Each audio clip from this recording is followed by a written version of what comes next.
विशेष पड़ताल सिंदरी में कोयला और जमीन के खेल में विस्थापितों का हल्ला बोल केटीएमपीएल का काम ठप।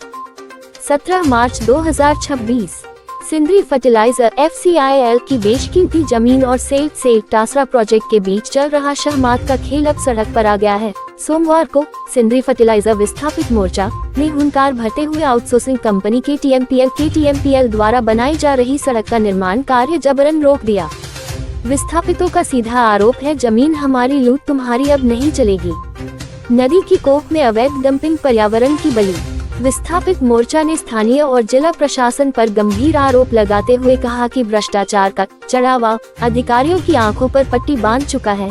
आरोप है कि निजी कंपनियां न केवल FCIL की जमीन बल्कि नदी की जमीन पर भी अवैध डंपिंग कर रही है।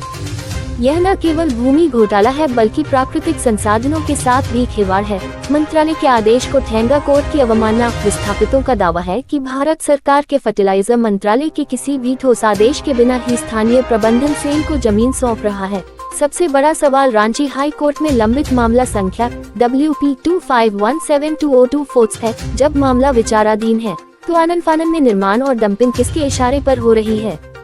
3 आंकड़ों का मायाजाल, 170 एकड़ का पैसा फिर भी बेतहाशा कब्जा। विस्थापितों ने लीज और भुगतान के आंकड़ों पर भी सवाल खड़े किए हैं।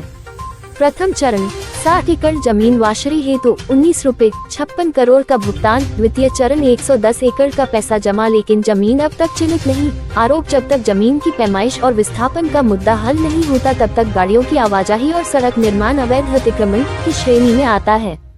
विस्थापितों की दो टूक अंधेरे में रखे जा रहे रैयत।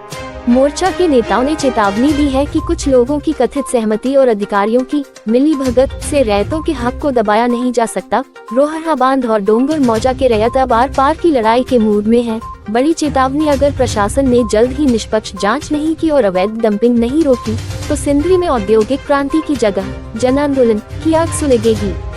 प्रशासनिक प्रतिक्रिया का इंतजार। फिलहाल केटीएमपीएल का काम बंद है और मौके पर तनाव व्याप्त है। अब देखना यह है कि जिला प्रशासन चढ़ावे के आरोपों पर सफाई देता है या विस्थापितों के साथ न्याय की मेज पर बैठता है।